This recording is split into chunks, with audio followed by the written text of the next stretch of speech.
Hey guys, I'm Espen Kraft, and as you know, I am the 80s, but occasionally I dabble in the 90s as well. And today, I'm gonna take you through this issue of Keyboard Magazine. This is the July issue of 1998, and this is packed with old memories and nostalgia, and most of all, William Orbit helping Madonna out with her album Ray of Light, an awesome album. So let's dive right in. Keyboard Magazine, July 1998, that's 23 years ago. With Madonna doing her Ray of Light album with the help of William Orbit. A genius, and I listened a lot to William Orbit back then. And Madonna, I always loved Madonna. And even with the internet back then, I still bought magazines to read stories about how productions were made. And by now, Korg had been reduced to just one page at the beginning of a Keyboard Magazine with their ads. Here, the N364. But there they are again on page 3 with the N5. And compared to the ads of the 80s, Korg now features a lot more people in their ads with their keyboards. In the 80s, they were just keyboards, actually.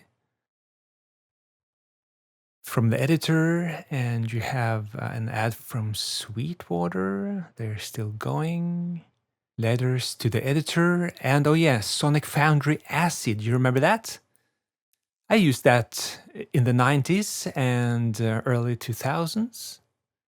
Sonic Foundry. I know a guy that still uses it quite extensively. Samplitude, remember that? To the left there. Studio Vision Pro, of course. Again, people in the ads, more people than gear. And sample libraries had beginning to really take off in the mid-90s. And Elio and Spectrasonics, I think they teamed up for distribution. I had some of the Spectrasonic libraries, the Symphony of Voices, Bass Legends, I didn't have that one. Liquid Grooves I've used a lot. And also a couple of others. The plugin section. Look at that keyboard down to the left. It's not easy to watch on screen here with some custom-made keyboard paint job of some sort. And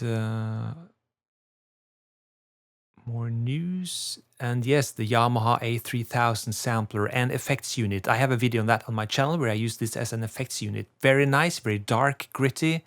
Love it. That was new back then. Depeche Mode Tour.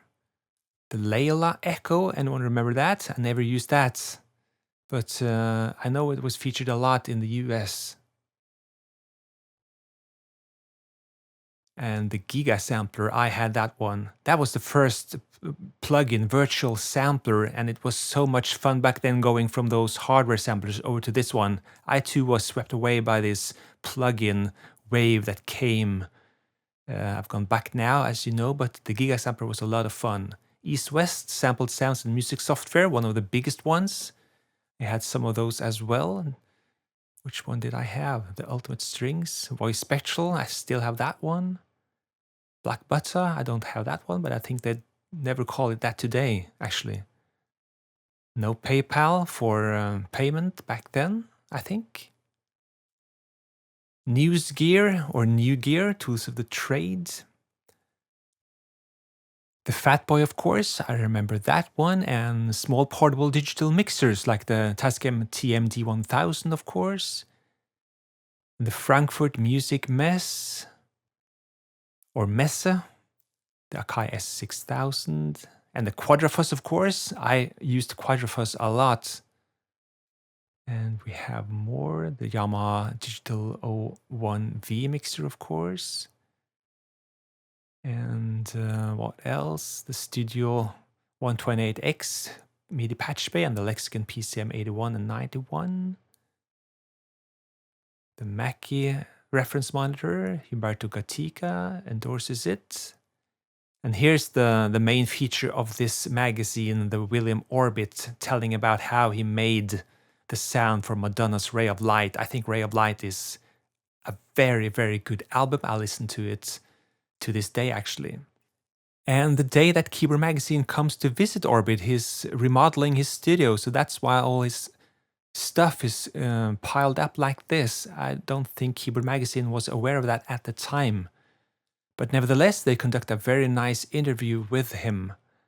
And if I quickly go through the essence of what he's saying that he sequenced the album on the Atari ST with Cubase 2 software, which took pretty much everyone in the US by surprise because no one used that over there, he says, at the time.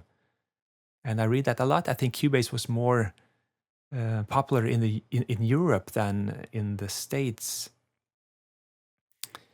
And some more specs. He's using an analog approach where he just records for hours and then dumps it into samplers and processes it in the samplers before committing to tape again for the final mix. And there's a lot of filter work on the Akais, especially on Frozen.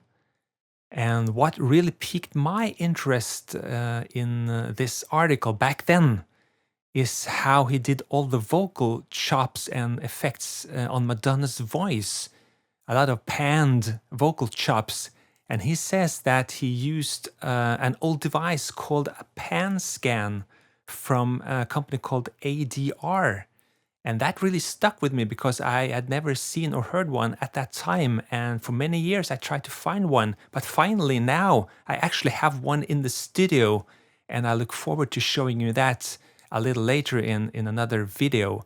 And he goes into detail about how he just used one channel of the PanScan to really chop up the vocal effects because the PanScan can really pan the sounds to left and right, back and forth. So I look forward to testing out some of his ideas on my PanScan, or in reality on Anders Jensen's PanScan, because it is his. And you can actually see the PanScan in the pic here. Kind of blurry for you on screen now, I know, but here you have his PanScan from 1998. Or the PanScan is from the 80s, but that picture and this magazine is from 1998, of course. The Behringer mixer. And here we have some Waldorfs. The Waldorf wave down to the left there. And the microwave, virus. That's from Access, by the way, another company. More Roland groove stuff. Roland was really going into this groove stuff in the late 90s. And Big Fish Audio, of course, another top sound library company. Which one of these did I have? I had Things That Go Bump in the Nights and Ecstatic Goldmine, of course. Not number 5, though. Must have been one earlier. A very nice sample library back then, which I used to dump into my Akai samplers. Very cool. Adam Holzman, I don't know much about him, I must admit, but I see he's playing a Korg wave station with a star on it. I don't think I have that on mine, or did have one on mine, that star. And how about that Ensoniq Paris? That was hailed to be a sort of complete recording workstation in a box, but I think it bombed pretty heavily. If I remember correctly, please correct me if I'm wrong, but I don't think that was a success at all. Ram Jaffe and the Wallflowers. Ah yes, the Lexicon MPX 100 dual channel processor. I know a couple of guys that had that one. It was pretty nice actually. And here's the big feature on the Ensoniq Paris. I won't go through that review here, but I think it came out quite favorably and it should have been a success, but it wasn't. So I guess a lot of other competitions, etc. Things were moving, changing at the time. The EMU Oddity 2000, I remember that one. There was a lot of changes in this period. Things were moving forward to computers, going from hardware to computers. The Korg D8 hard disk recording system, I had that one and I actually did a couple of records for other artists on that. It sounded pretty nice actually and was very easy to use. And here's an ad you'd never see today, comparing a PV amplifier with a hand grenade. And they sort of list up the pros on each that makes them the same. It's portable, lightweight, easy to handle, lots of power in a small package, etc. You'll never find an ad like that today with a hand grenade. Time and space. And Nord, of course, to the left there. They'd been going for a couple of years already back then. That red color gives it away. Digital orchestrator. School Without Walls. And the Quasi-MIDI series. I see that come up for sale from time to time. I never used one of these actually. The Emu Synth Dance. And you have Logic, of course, with Teddy Riley. That demands results. I remember that ad. It was featured a lot in this period. The Virtualizer by Behringer.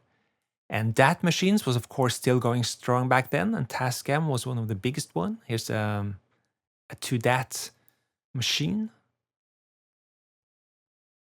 JBL with their monitors, of course. And the TC Electronic Fireworks. I touched that briefly, but I used the finalizer a lot, if you remember that.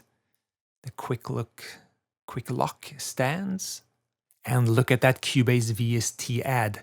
I've been using Cubase for a long time, and I bought this new when it came out from my local dealer. And I used all those plugins you see there. And this was so advanced at the time, I really thought I could do everything. And I could do everything, but everything is sometimes not enough. The Oberheim MC300. Lexicon PCM81, of course. I've just sold mine. Turtle Beach, remember that? And another digital portable cheap recorder from Fostex this time, FD4. And look at that Oberheim Mini Grand up to the left. I never tried that. If anyone used it and remembers it, please say so. A Zoom drum machine. And the Kima. I know BT used Kima a lot. I don't know if he still uses it, but it's very advanced. I never actually used this software myself, but I've heard what it can do. And if you put in the time, I think you could do some really radical stuff with it. The John Lennon Song Contest. This feature on the Kima was pretty extensive, actually. And to the right there, Digital Wings for Audio Elite. I've ever only seen this ad. I've never ever heard or talked to anyone using this system. So if you did use it, please say so in the comment section. I'd love to hear what your experiences was with it. And the black and white ad, that's kind of strange actually. And the Oberheim OB3 organ module with drawbars. Cool thing, I remember it actually. The Ensoniq ZR76, this must have been right at the end of Ensoniq. Can a computer program solo like a pro? Band in a Box, version 7. And more ads for Band in a Box. And here's Craig Anderton going over groovy parts with Vision from Upcode. And some, yeah, I remember that one. Recording vocals in the digital world, how they tried to infuse some warmth into harsh digital recordings. And some chords and melody tutorials at the end there. Those small articles were going down in volume at this time, I think, in Keyboard Magazine. There was a lot more of those in the earlier issues. Free websites if you make CDs, cassettes, or 12-inch vinyl records with disc makers. That's a blast from the past. Grandma's Music and Sound. Albuquerque, New Mexico. Anyone order something from those or buy something from those? Please say so. Learn from the experts in music technology.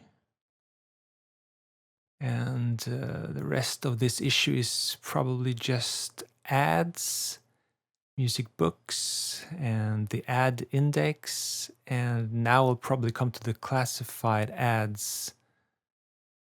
which can often have some cool small ads worthy of mentioning now 23 years later. And let's see if we can find some interesting ones. We want your used keyboard recording and audio equipment. Let's see what else. Sound suck? Question mark. Not with Auralex Studio Foam. Custom sequences by this and that. Someone selling custom-made sequences. I guess that's MIDI sequences then. And country sequences. That's cool. What else? Let's go to the next page. Okay, we see Attention Prophet 600 owners. He has a lot of cool patches for that Prophet 600.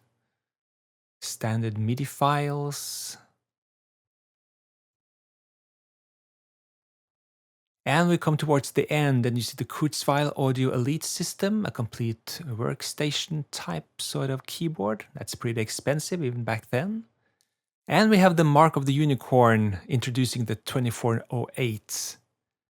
And that sort of wraps it up. Keyboard Magazine, July 1998. Well, even if I didn't take you all the way back to the 80s this time, I hope you had a good time, and thank you so much for watching my channel. And before we close off, I want to send out a big thanks to everyone supporting me on Patreon. Your generosity means a whole lot to me, and it makes my 80s quest worthwhile. Thank you so much. And I want to thank these guys especially: Anders Jensen, David Ryle, Tail Trap, Creating Tracks, Matt Phillips, Rich Jones, Felix Bowman, Teddy McSnuggins, Carl Bate, Stefan LaForce, Jan Tucek. Thank you so much. And until we meet again, cheers.